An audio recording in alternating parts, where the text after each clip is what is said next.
this concept of showing up online and being reachable 24/7 is still foreign to me. Like, I grew up in the 90s. We had home phones. We had answering machines, so yeah, and dial up, what a great memory to bring up.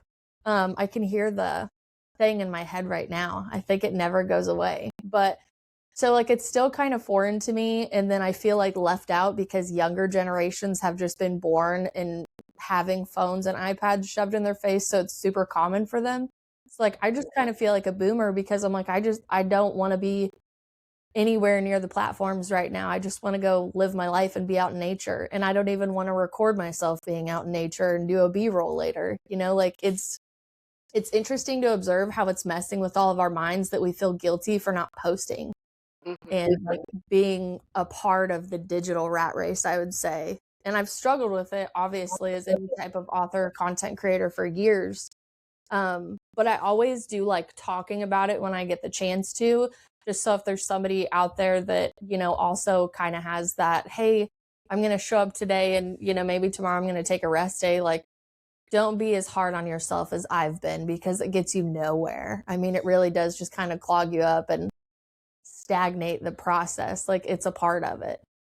That's a really good point to bring up because, like, I do feel like a lot of people feel like there is pressure to, like, oh, you got to post like 5 things a day. You're chasing followers. You have to like chase brand deals and you got to be relevant and all this and that.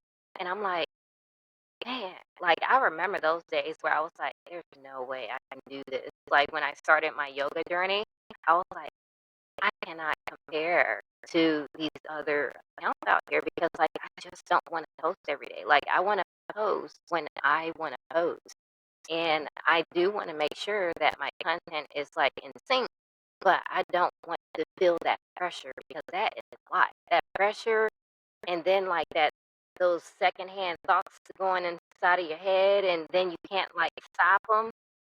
Oh my gosh. Like it can get insane. Yeah, I always say to name your inner critic. It's something I've started in the past couple months. I read it from somebody, heard it on another podcast interview, I can't remember, but I adopted it immediately because I was in the middle of a heavy writing process at the time where like every time I would write something down, it would be like, nobody cares. Like nobody's going to read it. Like it was just like a horrible, like negative inner voice. And I was like, this isn't even me. So I named him Stanford one day. And like now every time like this voice of ridicule and inner critic comes in, I'm like, Stanford, thank you for your opinion. Because that inner voice is coming in and communicating with you anyways. Like if you can just realize that's not you, that's a huge step to do. And then continuously audit it. Like, is this mine? Is this somebody else?